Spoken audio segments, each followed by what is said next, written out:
Salut tout le monde, bienvenue dans cette nouvelle vidéo. Aujourd'hui, on va parler des traîtres avec la fin, tout simplement, hein. Encore une fois, comme je l'ai dit hier ou avant-hier sur la vidéo où je parlais de koh. J'ai pas été très actif ces derniers temps, voilà, parce que la semaine dernière, j'étais un peu fatigué après le boulot et tout, j'avais pas la tête à faire des vidéos plus mon réseau internet qui est méga merdique, mais vous aurez un peu plus de détails là-dessus parce que je vais faire une grosse vidéo. Je fais ça assez régulièrement quand j'ai des nouvelles idées de concepts et tout. Là, je vais préparer une petite diapo qui va me servir de support pour que la vidéo soit un peu plus propre que juste parler, mettre des photos à côté de moi ou juste montrer des photos et parler avec mon micro que vous voyez enfin que vous voyez pas justement ce qu'il est hors champ. Euh, mais voilà, il va y avoir des changements sur certaines chaînes. Sur celle-ci, je sais pas trop, mais on verra. Mais en tout cas, je vais parler de ces problèmes d'internet qui, du coup, m'empêchent par moment de travailler correctement. Par exemple, j'ai eu certains jours des grosses coupures d'internet où pendant des heures, je pouvais rien faire. Et c'est très chiant parce que pour faire les vidéos, c'est emmerdant, mais après les vidéos, c'est un peu mon truc secondaire. Je veux dire, j'ai quand même mes études qui passent en priorité, mon travail qui passe en priorité. Je suis quand même payé pour travailler et non pour faire des vidéos. Donc les vidéos, même si c'est ce que j'aime le plus faire, ça passe quand même en second, quoi. Et, euh, et le truc, c'est que ces problèmes d'internet, ça a un impact sur les vidéos, mais ça a aussi un impact sur mes études. Parce que dès qu'on veut faire de la recherche ou un truc comme ça, on est baisé, on peut rien faire. Ou alors faut que j'aille sur le campus ou machin, mais c'est chiant, il y a toujours du monde partout, tu peux pas travailler dans des conditions correctes. Voilà, moi j'aime bien en plus travailler avec quelque chose à côté pour me divertir. C'est compliqué en bibliothèque hein, de faire ça, de prendre deux places parce que il me faut mes deux PC et tout. Enfin bref, je trouve que c'est pas ouf, mais bon, je reviendrai dessus plus en détail, vous verrez un peu plus tard. Voilà. En tout cas, pour ce qui est des traîtres, je vais pas beaucoup revenir sur ce qui s'est passé la semaine dernière. Peut-être parler de deux trois choses, hein, mais voilà. Je vais parler un peu de comment j'appréhendais l'épisode d'aujourd'hui et comment je me suis senti après l'épisode d'aujourd'hui. Parce que c'était pas du tout le même mood, vous allez comprendre. Épisode de la semaine dernière, alors il y a la première partie, honnêtement, j'ai pas plus kiffé que ça. Voilà, comme vous le savez, je suis pas un grand fan de Sally. Et d'ailleurs, je pense que je ferai une petite tier list. Je pense que j'aurai pas le temps de la faire aujourd'hui. Parce que là, je tourne cette vidéo, je vais faire le montage, je vais vous la mettre en ligne. Et après ça, je rentre pas chez moi avant 20 h. Parce que je vais voir deux films au cinéma. Parce que comme vous savez, ce week-end, c'est cinéma à 5 euros. Alors je sais plus les dates précises de quand c'est, mais je sais que là samedi dimanche ça englobe et ça concerne quasiment tous les cinémas hein, parce que moi je vais utiliser ça pour le pâté. Je sais que pour le luxe à Caen ça marche aussi le dimanche, mais comme moi j'ai une place gratos dimanche, je vais également au cinéma mais pour voir un film gratuitement. Voilà, tout simplement parce qu'on m'a offert des places, 10 places de cinéma pour mon anniversaire et je vais enfin en utiliser une. Mais voilà, donc petit week-end cinéma pour moi, plus comme je disais, je rentre chez moi que vers 20 h, ce qui me laisse le temps après de cuisiner et de regarder Pékin Express pour faire la vidéo qui sortira le dimanche. Avant que j'aille au cinéma à nouveau. Bref, en tout cas, week-end plutôt chargé, divertissement, et ça va me faire du bien. Surtout, ça va m'éviter de penser au fait que lundi, c'est ma dernière journée de travail dans l'équipe où je suis actuellement, dans laquelle je me sens super bien. Donc c'est pas plus mal d'avoir un petit week-end cinéma comme ça. C'est la première fois que je fais un week-end avec trois films à la suite, mais voilà. Mais du coup, voilà, week-end très chargé. Et encore une fois, j'ai oublié pourquoi j'ai divagué sur le week-end. Mais en tout cas, c'est plutôt intéressant. S'il y en a qui ne savaient pas que ce week-end, vous pouvez aller au cinéma à 5 euros au lieu de payer presque 20 balles, franchement, allez-y, hein, profitez. Moi, c'est ce que je fais, hein. J'ai reçu ma paye hier, je me dis, allez hop, je vais profiter. Bref. Du coup, les traîtres. Euh, voilà, comme je disais, vous savez, je suis pas du tout fan de Sally. En plus, épisode de la semaine dernière, on est sur un épisode où tout le monde sait. que Sally va être éliminée. Tout le monde sait que Sally est une traître, bref. L'épisode tournait beaucoup, beaucoup trop autour de Sally. Et j'avoue que moi, ça m'a pas emballé plus que ça.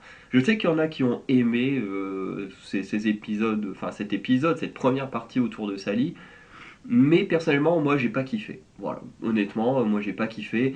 Ce monologue qu'elle fait pour essayer de tourner la tête des gens et tout, alors il était cool, j'ai bien aimé les petites références, voilà, parce qu'elle balance un peu tout le monde, histoire de dire, voilà, je mets tout le monde dans la sauce et puis voilà. Euh, mais j'ai pas trouvé ça si cool que ça, quoi. Voilà, contrairement à d'autres, moi je trouvais ça bien sans plus. Ah oui, c'est parce que je parlais de la tier list. Voilà, ça me revient. Pourquoi j'ai parlé du cinéma? Mais oui, parce que je disais, je pourrais peut-être pas tourner la tier list tout de suite. Oui, parce que pour ceux qui regardent que mes vidéos sur les traites, qui n'ont jamais vu par rapport à koh ou Pékin Express, à chaque fin de saison, je fais une tier list. Donc des tier lists très subjectives, hein, alors ça dépend. koh j'essaie de me baser sur les 4 S, entre guillemets, de Freddy. Il n'y a pas que Freddy qui a mentionné ces 4 S, mais du moins c'est le seul aventurier qui l'a mentionné à l'écran. Mais en général, j'essaye de baser plus ou moins une tier list koh là-dessus. Je fais ma petite tier list très subjective sur Pékin Express quand Pékin Express est terminé. Et je pense que j'en ferai une sur les traites, parce que je pense que ça marche. J'y pensais en regardant l'épisode, je me dis en fait c'est totalement faisable, clairement, de faire une tier list là-dessus. Donc je pense que je ferai une petite tier list sur les traîtres. Peut-être que je l'attendrai plus demain et puis elle sortira un peu plus tard, je pense la semaine prochaine, et puis voilà. Mais oui, voilà, maintenant je me souviens. C'est pour ça que je parlais du cinéma. Parce que du coup, ça m'enlève beaucoup de temps pour faire cette tier list. Et comme bah, ce soir, il y a Pékin Express, bah, je peux pas la tourner ce soir. Voilà. Mais bon, j'aurai du temps demain matin, du temps demain soir. Voilà. Bref. Donc, donc voilà.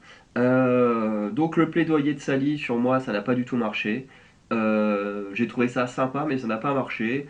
En plus, ça n'a pas eu d'impact. Bref, t'as senti le fait que c'était un épisode où on a absolument voulu faire en sorte que oui, Sally elle va se défendre, machin et tout, mais qu'en fait, on sait très bien qu'elle va partir parce que bah, les gens ils sont pas dupes. Elle aura beau faire son discours, les gens c'est tellement ancré que c'est elle, bah qu'elle allait partir. Et du coup, l'épisode sur moi il a pas si bien marché que ça. Bon, on a eu l'erreur d'Arthur de mener Stomy Bugsy au repas. Alors en fait, c'est une erreur, mais qui n'est pas non plus une erreur. C'est-à-dire que moi, je comprends son choix, mais moi, la stratégie derrière de balancer Stomy. Je m'explique. Tout le monde sait que merde, comment elle s'appelle, Sally est traître. Voilà, tout le monde le sait. Donc elle est traître. Enfin, du moins tout le monde le sait. Dans la tête de tout le monde, c'est acté, elle est traître. Donc voilà, il n'y a pas grand-chose de plus à dire. Donc emmener Sally au repas juste pour confirmer une chose dont quasiment tout le monde est sûr, ça n'a pas trop de sens, ça n'a pas trop d'utilité. Donc le fait d'emmener quelqu'un dont tu n'es pas sûr, et en plus les arguments d'Arthur sur le fait d'avoir emmené Stomy sont plutôt justifiés parce qu'il a voté contre lui à la dernière table ronde, parce que bah, son avis avait changé après cette épreuve où fallait deviner des histoires et tout ça. Et du coup, bah moi je comprends totalement le choix d'Arthur d'emmener quelqu'un où tu n'es pas sûr de son rôle, donc au moins, une fois que tu connais son rôle, tu sais ce que tu peux faire avec.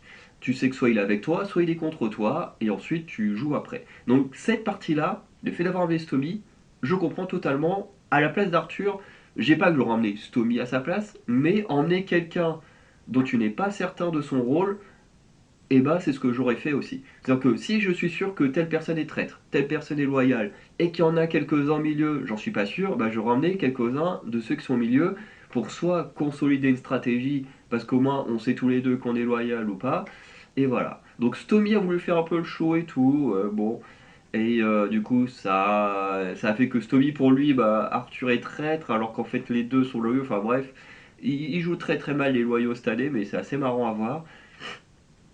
Euh, Après ça, bon bah du coup, la table ronde, Sally elle part. Enfin, honnêtement, cet épisode-là, je l'ai pas kiffé de ouf.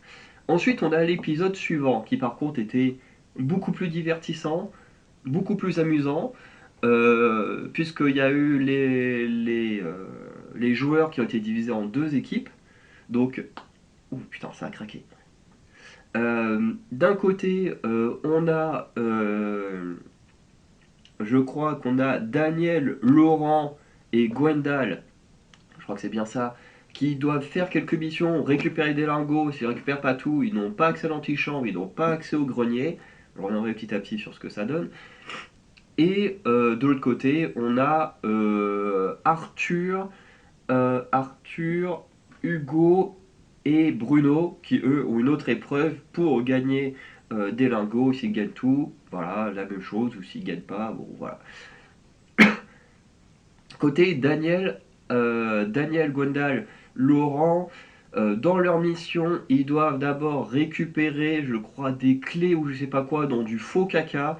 C'est dégueulasse, mais bon, en fait, c'est juste de l'eau mélangée avec je sais plus quoi, avec du spray caca pour donner. Parce qu'il y a l'aspect qui n'en est pas vraiment du caca, mais il y a l'aspect, du coup, ils ont rajouté l'odeur et tout. Bref, c'est plutôt malin. Mais du coup, Daniel, elle va être très très forte là-dedans, elle en a rien à foutre, elle plonge les mains à bras le corps dedans. Là où Laurent à ce moment-là, il fait pas grand-chose, ce qui fait que les soupçons se tournent sur lui.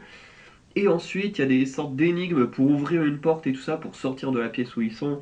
Et là, Laurent, il va être tellement vif et tout que du coup, bah, les doutes que Gwendal avait vont disparaître en se disant bon bah finalement il a peut-être vraiment un problème avec le caca ou je sais pas quoi et puis bon bah voilà il continue et ensuite le reste de l'épreuve c'est qu'il fallait descendre dans un puits donc du coup c'est Gwendal qui a dû s'en charger puis vous devez récupérer des lingots je sais pas quoi alors qu'il y avait des rats et ça phobie enfin bref de toute façon l'épisode était sous le thème de la peur pour ces gens là et c'était assez intéressant mais ce trio là n'a pas réussi leur mission donc pas d'antichambre pas de grenier.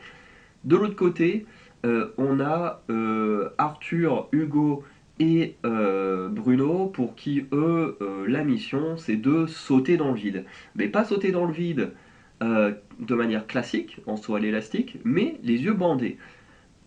Et c'est vrai que là, on a eu un petit moment de discussion avec mon frère, parce que bon, mon frère, il a vu que ces deux épisodes-là, mais il est en mode, mais comment ils font pour pas se rendre compte qu'ils sont piégés? Et en fait, je pense que ce que je disais à mon frère, c'est qu'en fait, au bout d'un moment, avec le fait de plus rien voir, tu perds tellement la notion de l'espace et tout ça, que je pense que même le fait de pivoter et tout, en fait, je pense que tu t'en rends même pas compte.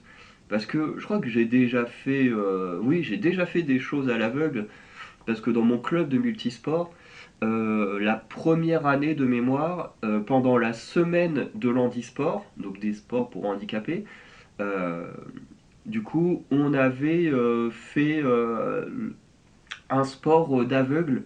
Donc en gros, tu as un bandeau sur les yeux. Bon, les aveugles, bien sûr, ils ont pas ça, hein. Mais pour nous, pour simuler le fait d'être aveugle, tu as un... Putain, ça me saoule. Tu as un bandeau sur les yeux. Et en fait, c'est comme du foot. En fait, tu peux faire des passes. Tu dois marquer un but, sauf que tu ne vois rien. En fait, ce qui fait que la balle, tu sais où elle va, où elle est, parce que bah, elle fait du bruit. Après, quand ça savoir réellement où sont les buts, alors ça, je pense qu'il y a une question de placement qu'il doit y avoir au départ et tout. Mais et surtout, je pense que les aveugles ont aussi une façon de se repérer dans l'espace différent de nous par rapport au fait d'être habitués à ne rien voir. Alors que pour nous qui ne sommes pas habitués, bah, tout de suite, dès que tu commences à bouger, à te décaler, en fait, tu es totalement perdu, tu sais plus où t'es, tu sais plus comment te replacer. C'est une horreur. Et je pense que pour eux, c'est pareil. C'est qu'on a beau leur avoir dit, voilà, vous pivotez un peu comme ça, alors que dans la logique, une fois que tu es sur la planche, tu devrais aller tout droit. Mais je pense que tes repères sont tellement chamboulés, le fait qu'en plus, on fait que te parler et tout, et en plus, on te demande de faire une activité auquel tu as peur, donc ton cerveau, il est plus matrixé par ta peur, parce que pour deux des trois, il y a une peur de sauter dans le vide. Donc, pour moi, je pense que c'est normal qu'ils ne se rendent pas compte qu'ils sont piégés à cause de bah, tout ce que je viens de dire, hein, je vais pas me répéter. Mais du coup, les trois, ils vont quand même se jeter dans le vide, qui en fait est juste se planter dans un matelas. C'était super drôle. Surtout le saut d'Hugo qui a poussé un cri et tout, franchement, c'était trop drôle. J'ai adoré ces séances-là. Alors le montage était un peu plus chiant parce que du coup c'était un coup on est avec le sol élastique, un coup on est de l'autre côté, puis un coup on revient à l'élastique, un coup machin. Ça c'était un peu chiant, mais en même temps ça donnait du dynamisme à l'épisode. Mais honnêtement, moi, les autres là qui foutaient la main dans le caca et puis qui après devaient aller dans l'eau avec les rats, j'en avais un peu rien à faire. Moi, t'avais des mecs qui étaient là en train de faire piéger sur du soie élastique à l'aveugle. Moi, j'avais beaucoup plus envie de voir ça qu'autre chose. Donc bon. Et franchement, l'épisode était très cool. Et par contre, là où ça m'a refroidi l'épisode, alors oui, non, c'est vrai qu'il y a encore des choses après. Les trois gars Arthur, Hugo et Bruno, quand ils ont tous les trois sauté dans le vide, ils ont remporté le nombre de lingots nécessaires pour aller à l'antichambre et au grenier. Donc à l'antichambre, il n'y a pas d'amulette à gagner, mais seulement la dague qui donne 2 votes contre quelqu'un. Et ensuite, le grenier, en gros, tu as des indices envers certaines personnes. Alors j'avoue que j'ai pas pris de notes parce que je savais que je ferais pas de vidéo spécialement sur le moment. Mais globalement, les indices, il y en a beaucoup qui allaient vers Hugo, beaucoup qui allaient vers Bruno, pas trop vers Daniel et Laurent. Je crois qu'il y en a quelques-uns vers Gwendal. Arthur, lui, s'est juste fait déglinguer parce qu'il y a Stomy qui est venu en présentiel. Enfin, c'est très bizarre de dire en présentiel pour un jeu. Mais c'est chiant d'être enrhumé comme ça. Mais il y a Stomy qui est venu dans le grenier, qui en gros est juste un espace où il y a plein d'indices sur les traites. Voilà, ça après il faut savoir bien utiliser les indices. Mais Stomy, en gros, il va juste charger à bloc Arthur en disant que voilà, c'est lui qui est traître parce que il l'a emmené, il a découvert son rôle et après il l'a balancé et il l'a jeté au lion. Et c'est vrai que c'est la partie du plan d'Arthur que je comprends le moins. C'est-à-dire que d'un côté, la partie du plan où il veut découvrir l'identité de quelqu'un dont il n'est pas sûr, et ça lie avec, ça je le comprends. La partie où après il balance le rôle de Stomy, ça on comprend un peu moins. Même si, en fait, il y a quand même une partie où je comprends, parce que d'un côté, le fait que tout le monde sache que Stomy est loyal, ça rend sa parole beaucoup plus légitime que tous les autres dont on ne connaît pas les rôles. Lui, on connaît le sien et tout ça. Là où en fait les traîtres ont bien joué, c'est que du coup, les traîtres, eux, dans la nuit, ils ont éliminé Stomy. Donc, Stomy, du coup, le fait qu'il soit éliminé et que ce soit Arthur qui l'ait balancé et tout, du coup, ça donne beaucoup plus de soupçons sur Arthur que sur n'importe quel autre aventurier. Euh, du coup, c'est très bien joué, moi je trouve, de la part des traîtres d'avoir éliminé Stomy. Et du coup, quand Stomy revient au grenier, forcément, pour lui, tout ça, c'est juste des manigances d'Arthur. Donc il s'en prend à Arthur sans se rendre compte qu'en fait, c'est les traîtres qui ont tout bien manigancé et tout ça. Et forcément, tout ça, ça va servir à la table. Et là où ça m'a refroidi, on revient, voilà, on raccroche les wagons, comme on dit. Là où ça m'a refroidi, c'est tout simplement le côté où d'un coup on arrive à la table ronde et l'épisode il se stoppe là. Et je me suis dit, quoi? Vraiment? On arrête là? La semaine prochaine, qu'est-ce qu'il va y avoir? On va quand même pas passer 2 heures autour de la table ronde la semaine prochaine, c'est pas possible. Franchement, sur le coup, j'avais pas. Enfin, j'avais envie de connaître la fin, de savoir qui allait gagner et tout. Mais en même temps, je me disais quoi? L'épisode suivant, ça va juste être de la table ronde? Pendant combien de temps? 1 heure? 2 heures? Franchement, je comprenais pas ce qui se passait. Je comprenais pas ce qui se passait. Franchement, j'étais aussi paumé que Bruno Solo pendant la finale. Franchement, je comprenais pas ce qu'il nous faisait. Et au final, l'épisode qu'il y a eu, du coup, c'est quand hier. Non? Si, hier soir. Parce que moi, j'ai attendu l'épisode jeudi soir, mais en fait, non, il a été diffusé vendredi soir. Par contre, ça, je pense que je vais en parler pendant la tier list, mais la diffusion, c'est une catastrophe. Diffusion des trades, c'est une catastrophe. Il y a 6 épisodes, alors 6 épisodes, 6 doubles, enfin 5 doubles épisodes plus l'épisode de la finale. Mais c'est une catastrophe. D'abord, tout ça les jeudis. Et puis on te dit oui, mais là, va y avoir une pause d'une semaine et demie. Du coup, c'est diffusé un samedi. Et puis ça revient, et c'est diffusé le jeudi. Puis la semaine d'après, c'est diffusé le vendredi. Franchement, quand vous prenez une date, restez sur la même date. En plus, vous savez à l'avance, quand vous programmez vos trucs, vous savez ce qu'il va y avoir. Donc là, vous perturbez plus les gens qu'autre chose. Moi, je suis arrivé enfin, jeudi soir devant ma télé, j'étais bien, je me suis dit, il va pas y avoir de soirée, parce que cette semaine, voilà, personne n'a spécialement envie d'aller boire un verre. Bon, finalement, on a quand même été boire un verre vendredi soir avec mes potes, mais à la base, il n'y avait rien de prévu. Je m'étais dit, super, pour regarder les trades tranquilles, faire ma vidéo, les trades koh et tout. Et là, je regarde sur internet, ah bah non, finalement c'est diffusé vendredi. Je fais, mais ça me saoule, ça me saoule. Je veux dire, tu mets ça le jeudi soir, tu restes tous les jeudis soirs. C'est pas un coup c'est le jeudi, un coup c'est le samedi, un coup c'est le vendredi, c'est n'importe quoi. Ça, franchement, ça va saouler. Mais après, on est habitué avec koh où des fois t'as une semaine de pause. Avec Pékin Express, je crois qu'on nous a fait la même la dernière saison à cause du foot ou je sais pas quoi. Honnêtement, c'est des trucs qui me saoulent.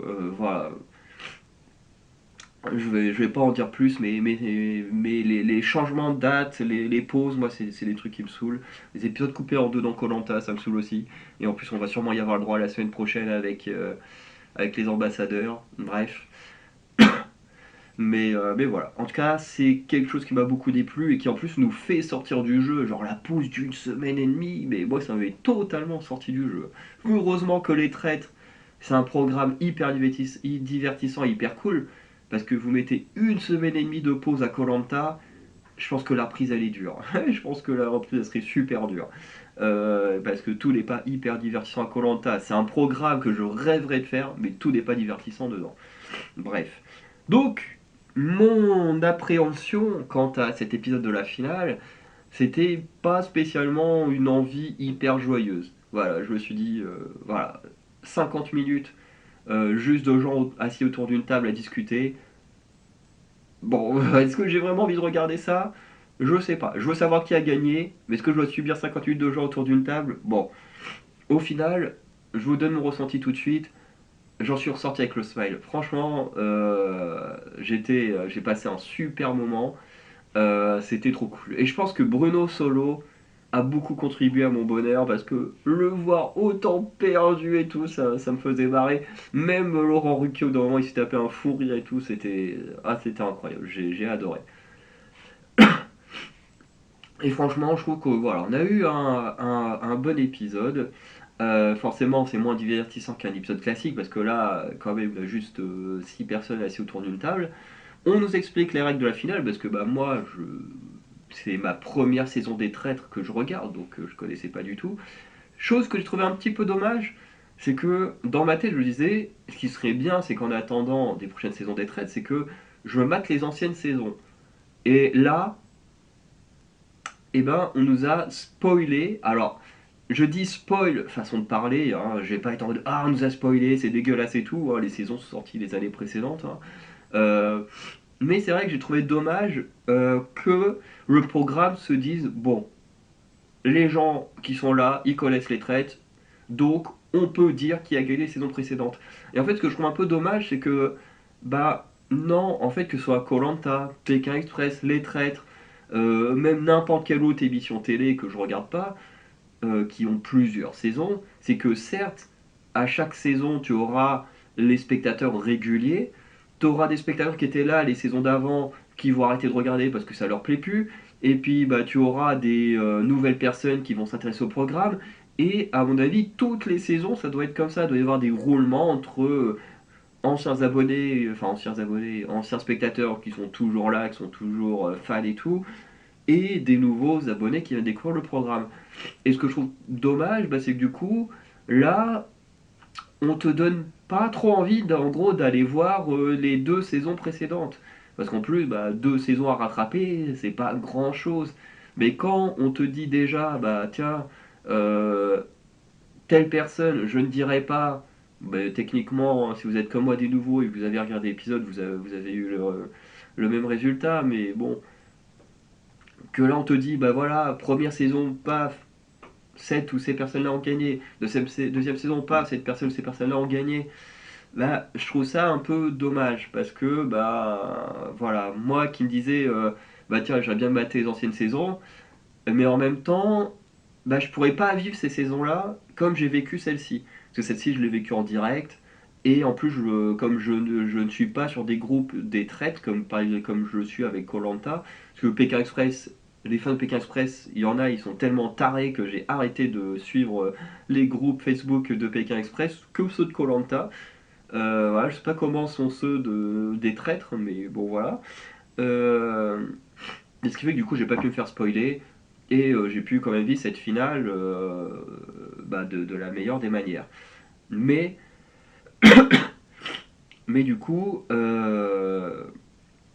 en regardant une saison où je connais déjà le gagnant ou les gagnants, bah en fait, ça enlève un suspense. Ça veut dire que dès que les personnes qui ont gagné seront en danger ou qu'on voudrait faire croire qu'ils sont en danger, bah pour quelqu'un comme moi qui ne connaît pas le programme et qui revient le découvrir, comme on m'a déjà dit qui a gagné, bah je pourrais pas vivre le programme de la meilleure des manières. Parce que je me dirais, bon bah tiens, lui, on nous fait croire qu'il est en danger, mais en fait, je sais déjà qu'il a gagné. Et ça, c'est un peu dommage. Je comprends en fait ce qu'ils ont voulu faire, voilà, parce qu'ils nous disent, voilà, et j'ai pas trop envie de le dire comme ça, parce que si des gens sont comme moi en train de rattraper l'épisode et tout, bah voilà, j'ai pas plus envie de trop dire les choses. Mais j'ai compris pourquoi ils ont fait ça, et en même temps, je trouve ça dommage pour tes nouveaux téléspectateurs, bah, de leur casser un peu un truc s'ils veulent regarder les saisons précédentes. Voilà, c'est pas non plus dramatique, mais je trouve ça dommage. Donc voilà. Donc la finale, en gros, ils discutent pendant un petit moment, et une fois qu'ils ont discuté, il y a plusieurs tours de vote. Plusieurs tours de vote, et dès qu'ils sont plus que trois, chacun dévoile son rôle, et on a du coup les gagnants ou gagnantes. Voilà, peu importe, voilà, de toute façon, ou la gagnante, parce que de toute façon il reste que Daniel en femme. Donc, à partir de là, tout le monde se tire un peu dans les pattes, comme d'habitude. Chacun reste un peu sur ses positions, voilà. Il y en a qui sont sur les positions Gwendal, Arthur, ou Arthur, Hugo. Il y en a pour qui c'est Bruno, Arthur. Il y en a pour qui c'est Daniel, Arthur. Enfin bref. Non, quoique Daniel, elle n'est pas soupçonnée. Laurent non plus. Enfin bref. Les autres, oui, mais Daniel Laurent, pas trop. Mais globalement, personne ne reste trop dans les mêmes, enfin tout le monde reste plutôt dans les mêmes choix que précédemment. Donc discussion. La seule chose que je retiens en fait de la discussion, c'est une prise de parole de Laurent qui est hyper intelligente. C'est qu'à un moment donné, Daniel a dit voilà, moi Arthur, je le connais depuis 12 ans. Je l'ai regardé droit dans les yeux. Je lui ai demandé s'il était loyal. Il m'a dit qu'il était loyal. Je le crois. Je le connais très bien. Il peut pas me mentir comme ça. Donc, je sais qu'il est loyal et tout ça. Et Laurent, mais parce que un peu plus tard, tu vois, ça continue de discuter. Et Daniel, on lui dit bon, ok, pour toi, Bruno, il est traite. Mais s'il devait y avoir un deuxième traite, qui c'est? Et là, Daniel fait bah, c'est Hugo. Et là, Laurent, il sort un truc qui est hyper intelligent. Il fait bah, tu vois. Moi, je suis comme toi, hein.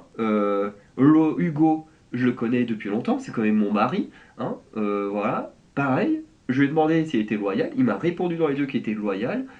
Je le crois. S'il m'avait menti, je m'en serais rendu compte et tout. Et bah pour moi, le raisonnement il est pareil. Pareil que le tien. Donc, on fait comment? Voilà. Parce que si pour toi, Arthur, il est loyal juste parce que bah, vous connaissez depuis longtemps, vous vous connaissez bien, et que toi, tu dis qu'il l'est, bah du coup, moi, vous pensez que je suis loyal. Si l'argument il marche pour toi et Arthur, du coup, il devrait marcher pour moi et Hugo. Et j'ai trouvé que c'était plutôt intelligent comme façon de faire de la part de Laurent. Voilà. Ensuite, il y a plusieurs tours de vote. Je vais spoiler les tours de vote. Alors je sais que l'épisode est sorti hier, moi je l'ai regardé là ce matin, parce que je sais pas à quelle heure je pourrais mettre la vidéo en ligne, parce que le montage, des fois ça prend le temps de la vidéo, des fois ça prend moins de temps, des fois ça prend plus de temps. Bref, ça sortira sûrement en début d'après-midi, parce que dans tous les cas ça sortira avant que j'aille au cinéma. Mais voilà. Et voilà. Du coup, qu'est-ce que je disais? Oui, donc là j'ai spoilé les tours de vote. Donc s'il y en a qui n'ont pas encore rattrapé les traîtres, enfin du moins la finale, quittez la vidéo là.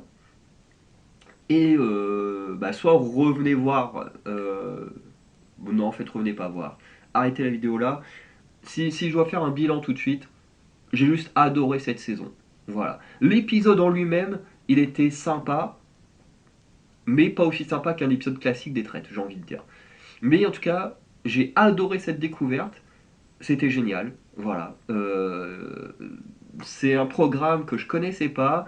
Je voyais des fois Maxime, l'autre youtubeur, qui parle de pas mal de choses dont je parle aussi, hein, cinéma, comics. Bon, lui, il parle des comics différents, parce qu'il présente les comics qu'il a achetés dans le mois. Voilà, donc c'est un peu différent. Mais on parle sensiblement des mêmes programmes. Des fois, on est d'accord sur certains points, des fois non. Puis on n'aborde pas les trucs de la même manière. Donc c'est pour ça que j'aime beaucoup regarder ce qu'il fait après avoir fait mes vidéos pour pas être biaisé par son avis. Mais voilà, c'est un youtubeur que j'aime beaucoup, je respecte beaucoup. Et que j'avais vu qui parlait des traîtres. Et, et sur le départ, j'osais pas trop regarder, voilà, je me disais ça peut être sympa, mais bon voilà, je m'étais jamais intéressé plus que ça. Et puis finalement, je me suis dit, bon, pourquoi pas tenter, de toute façon ça me coûte rien de tenter, ça a l'air sympa. Et voilà, et finalement, je ne regrette pas d'avoir essayé parce que c'était trop bien. Je pense quand même que je regarderai la saison 1 et 2 peut-être après la saison des influenceurs qui, je crois, devrait pas arriver si tard que ça. Donc comme ça, là, ça me laisse le temps de me concentrer sur koh sur Pékin Express. Après, il y aura le truc avec les influenceurs. D'ailleurs, que la chose que je comprends pas en fait avec le programme spécial influenceur, c'est qu'en fait, il y a toujours, j'ai l'impression, eu des influenceurs dans les traîtres. Alors, dans la saison 1, je sais pas trop parce que les personnalités qu'on nous a montrées venaient pas forcément d'internet. Et du coup, il y en avait même que je connaissais pas. Euh, sur la saison 2, bah, c'est quand même une influenceuse qui a gagné les traîtres. Donc il y a un côté où je me dis ça peut être cool, effectivement, un truc spécial influenceur. Mais il y a un côté où je comprends pas parce que bah, ils sont déjà intégrés au programme. Je veux dire, cette année on a quand même eu Sally, on a eu Amy Alter, bon, qui maintenant fait de la télé, mais qui à la base est une youtubeuse. Il y a sûrement d'autres personnes que j'oublie. Mais je veux dire, je comprends pas dans le sens où c'est pas comme si ils n'étaient pas intégrés au programme de base. Tu vois, c'est pas comme si on disait non, mais que des gens de la télé, on veut pas des gens d'internet. Je veux dire, ils sont déjà intégrés au programme de base. Donc pourquoi faire une saison que sur eux?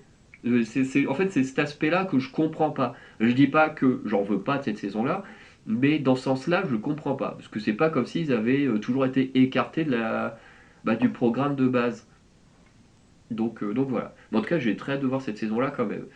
Je pense que je parlerai de la saison 1 et 2 un peu plus tard. Voilà, je ferai des petits retours d'arrière sur les traîtres, qui est beaucoup plus simple à faire que Pékin Express ou koh parce que bah, il y a beaucoup trop de saisons et beaucoup trop de saisons indisponibles.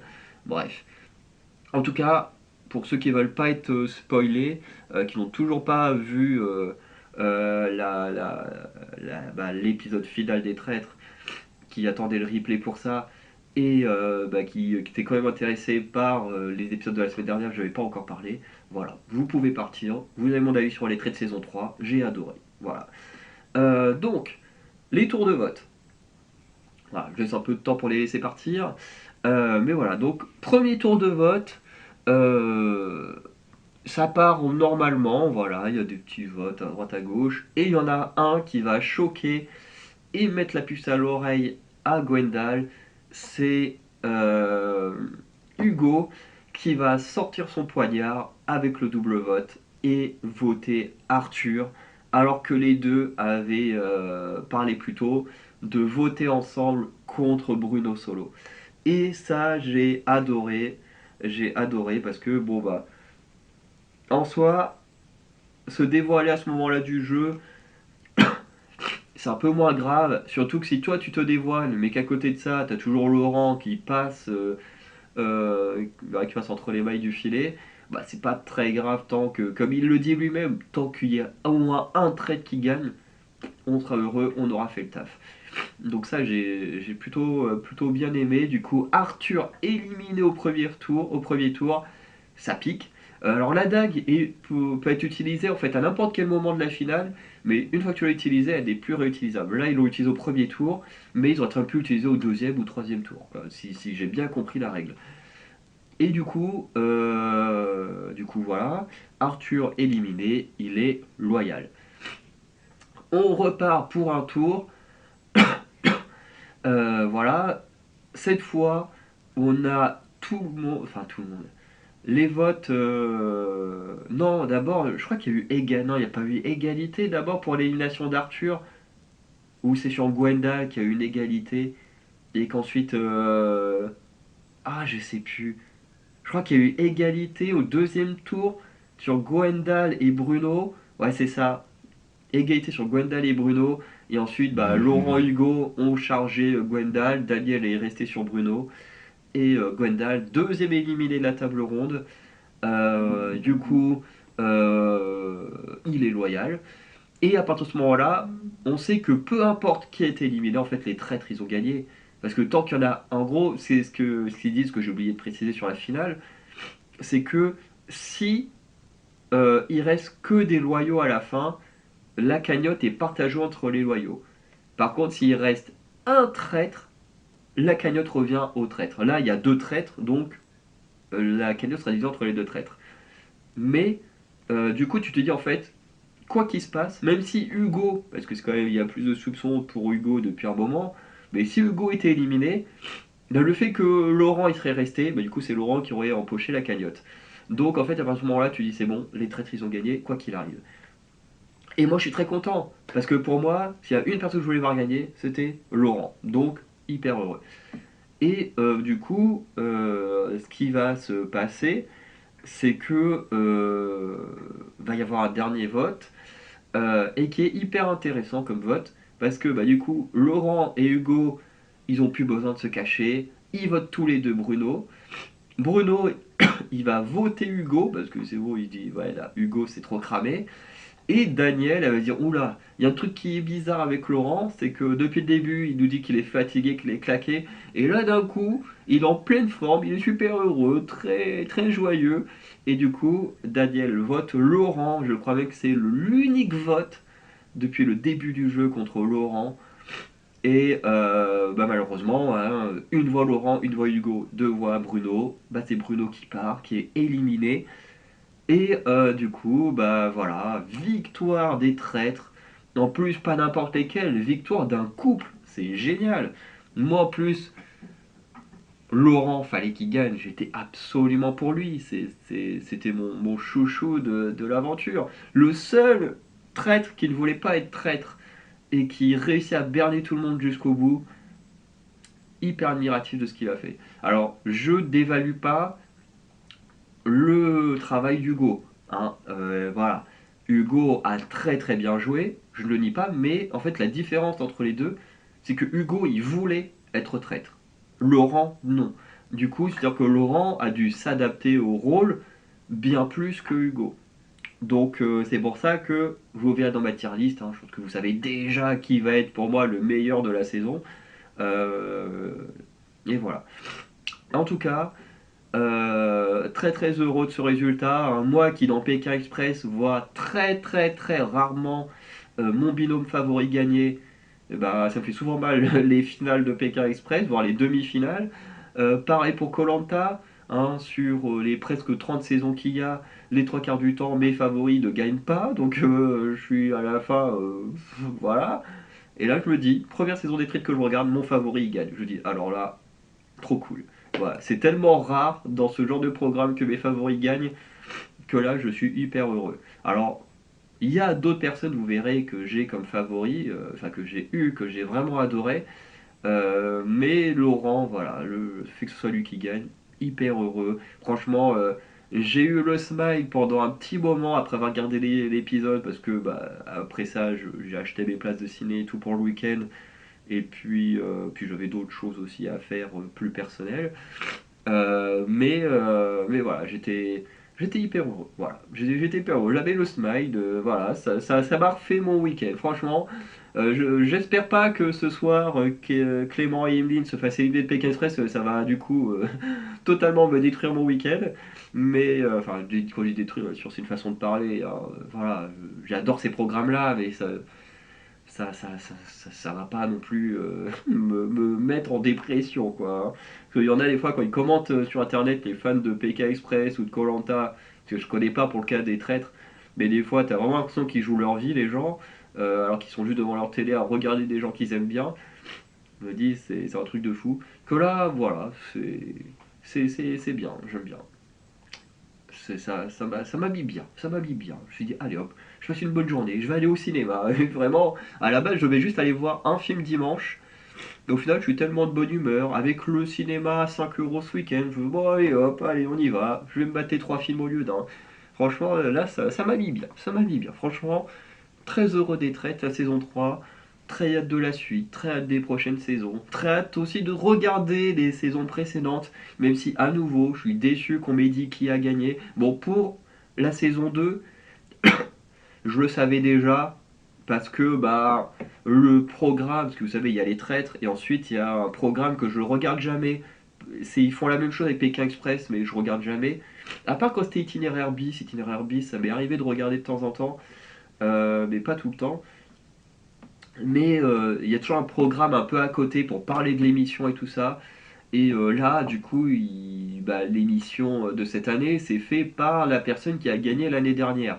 Donc, voilà, du coup, ça fait que la saison 2, dans tous les cas, qu'il le montrait là ou pas, bon bah voilà, j'étais déjà plus ou moins spoilé. Mais pour la saison 1, bah là, j'avais aucune idée. D'ailleurs, il y a une personne que j'aime beaucoup, je savais même pas qu'elle était là-dedans, quoi. Donc voilà. Donc ce qui fait qu'à chaque fois, je sais à peu près qui ira en finale, mais j'ai quand même envie de voir la beauté du jeu, comment les gens ont joué, qui était présent. Je sais qu'il y a des personnalités que j'aime bien qui ont été présentes. Là, à un moment donné, on voit la plaquette de Norbert, je le dis, Norbert Tarrer. Voilà, j'ai déjà fait un tournage avec lui pendant une après-midi. Je me dis, ouais, j'ai envie de voir comment il était pendant les traîtres, voir un peu comment il a joué et tout, ça m'intéresse. Bref, voilà. Donc, les traîtres, ce n'est pas terminé sur cette chaîne Faronder et les émissions françaises. Ça va forcément revenir. J'ai tellement passé un bon moment, encore une fois, que forcément ça va revenir. Donc voilà, les traîtres, ça reviendra. Je vais faire une tier list. Je pense que je la tournerai demain matin ou demain soir. Ça sortira, je pense, la semaine prochaine. Voilà, la journée où il y aurait dû avoir un épisode des traîtres. Je pense que je le ferai sortir ce jour-là de manière un peu symbolique. Voilà.